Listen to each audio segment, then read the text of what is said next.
बेटा, जिसे कोई ना समझ पाया वो राज हूँ मैं। ना जाने कितनों को नोच खाया वो बाज हूँ मैं।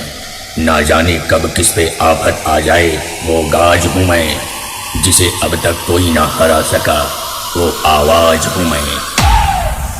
DJ Akshay, mixing point Gurira. 1 to the 2 to the 3, come on!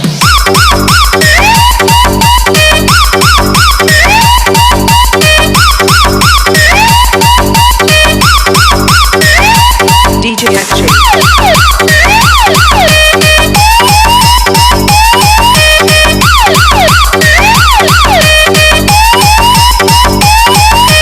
DJ Akshay. मैं झुकेगा नहीं सब।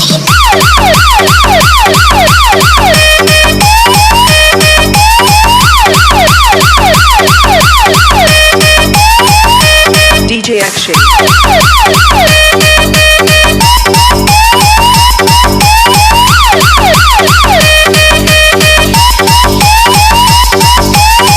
माई रे माई है मोरी माई बोले रहा है कागा ठोका जा गया है बेटवा तो डीजे लइके भागा।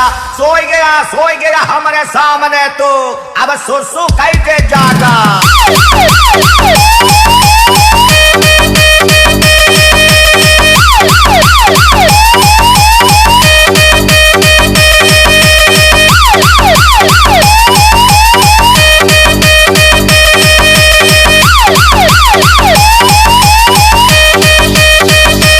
DJ Akshay.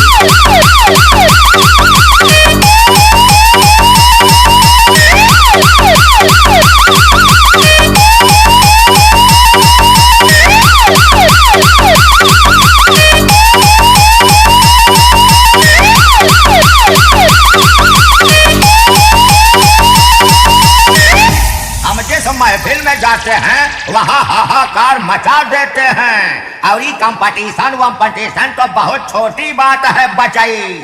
जहाँ बजाते हैं वहाँ इतिहास रचा देते हैं।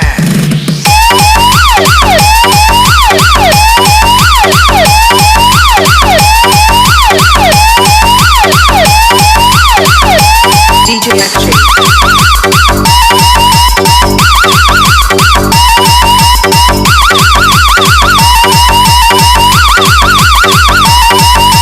DJ Akshay, mixing point Gurira.